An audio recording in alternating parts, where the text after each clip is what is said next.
entrare in curva con l'idea chiara di dove vogliamo andare a finire questa curva. Abbiamo parlato di anticipo motorio e questo è un aspetto dell'anticipo motorio, quindi visualizzare gli spazi, sapere dove vogliamo andare, non pensare solo a come posizionarci.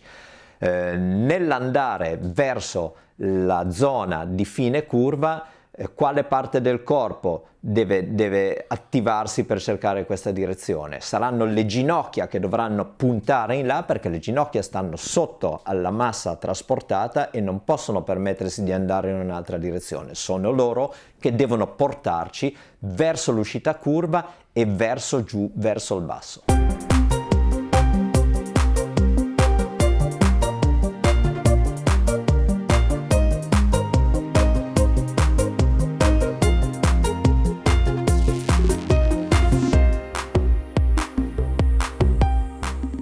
Se uscendo dalla curva verso sinistra abbiamo deciso bene dove vogliamo andare ad attaccare e a chiudere poi la curva verso destra, chiaramente abbiamo fatto un'azione di anticipo motorio molto importante, quindi la nostra intenzione è quella di andare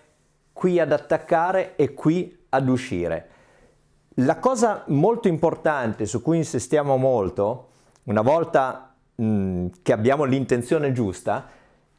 per l'applicazione del movimento è quello di puntare molto la parte bassa, caviglie e ginocchia, verso la zona di uscita della curva, in modo che i piedi e le ginocchia, che sono praticamente il carrello che trasporta la massa grande, vadano effettivamente in quella direzione e che l'iniziativa parta da loro. Se l'iniziativa invece parte dal bacino che cerca di spostarsi all'interno della curva, non otteniamo niente a livello dei piedi e delle ginocchia, avremo il carrello che va in una direzione diversa da quella che è il nostro obiettivo. Quindi entriamo in curva sapendo che vogliamo uscire qua, per cui orientiamo,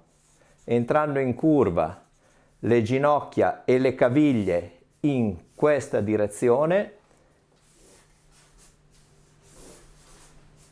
mentre prendiamo spigolo, saldo, tenendo le code dentro la curva e non lasciandole andare via, spariamo caviglie e ginocchia verso questo punto.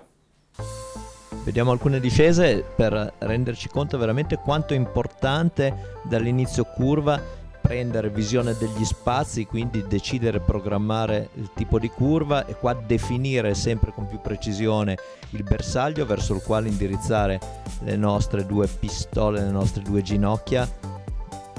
verso l'uscita della curva, in modo che in quella direzione ci sia proprio la linea di fuga più veloce per poter rendere dinamica al massimo l'azione. E un esercizio che possiamo fare è quello anche di vedere nei nostri dimostratori qual è la curva magari che riesce meglio, quella dove magari si ritarda un pochino questa decisione anticipata, magari per difficoltà di terreno o per magari minor concentrazione. Qua vediamo Andrea sempre molto efficace e molto con dei buoni tempismi, e questo è Oriano Rigamonti in curve più strette e ravvicinate con qualche variazione, e quindi sempre decisione anticipata e obiettivo chiaro di fine curva, che è quello che ci aiuta poi a darci il tempo giusto e la giusta intensità. Qua vediamo una danza di Alessandro Bossi e Niccolò Colombi, e qui ancora una discesa con Oriano.